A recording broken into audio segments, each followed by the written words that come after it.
Hello বন্ধুরা, কেমন আছো? ওই দেখো সকালে ঘুম থেকে উঠিয়া চিরা ভাজা চা খাই লিছি। আর দেখো কি রোদ উঠছে, টাটা পুরা রোদ। বুঝছো নিকিলা রোদ উঠছে, কয়দিন আগে বৃষ্টিয়ে জ্বালাইছে। আর এখন রোদ দিছে, ভালো হয়েছে রোদ দেওয়াটা বালা। আর ভাতটা বয়ে দিছি, চাউলটা দই লাগি।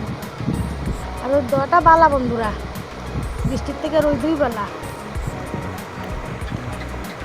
ভাতটা হয়ে গেছে, এখন ভাতের মার গাড়ি লিমু আর ডাইলের দিকে বয়াইছি।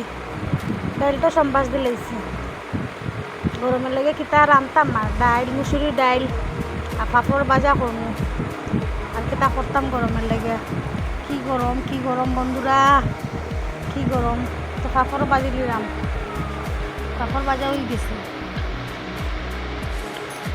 দেখো গামে কি গামছি। ওই দেখো আমরা গড় কদিন আগে ফ্লাড যে গেছে, এখনো গরু ঠিকঠাক হয়েছে না। এটা বাঁশের মাছাং, এখন গরুর পরিষ্কার করবো।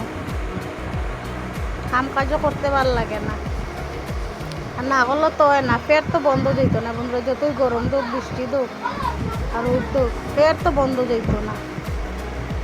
ফের তো খুলেই থাকবো, পেটে তো কানবো।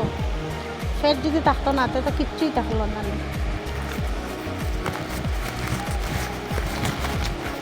তোমরা কার কার বৃষ্টি ভালো লাগেনি না রৌদ্র ভালো লাগে, কমেন্টে জানাইও। আমার তো রৌদ্রই ভালো, বহু গরম তো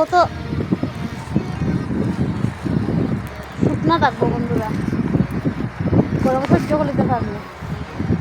তখন ভাত খাইলি নি, ডাইল পাঁপড় ভাজা লগে আলুর ভর্তা দিয়ে ভাত খাইলি। তোমরা খাওয়া শেষ হয়ে গেছি নি? স্নানও শেষ, ভাত খাইয়া স্নান করছি। যে গরম, বিকালে ভাত খাইয়া স্নান করছি।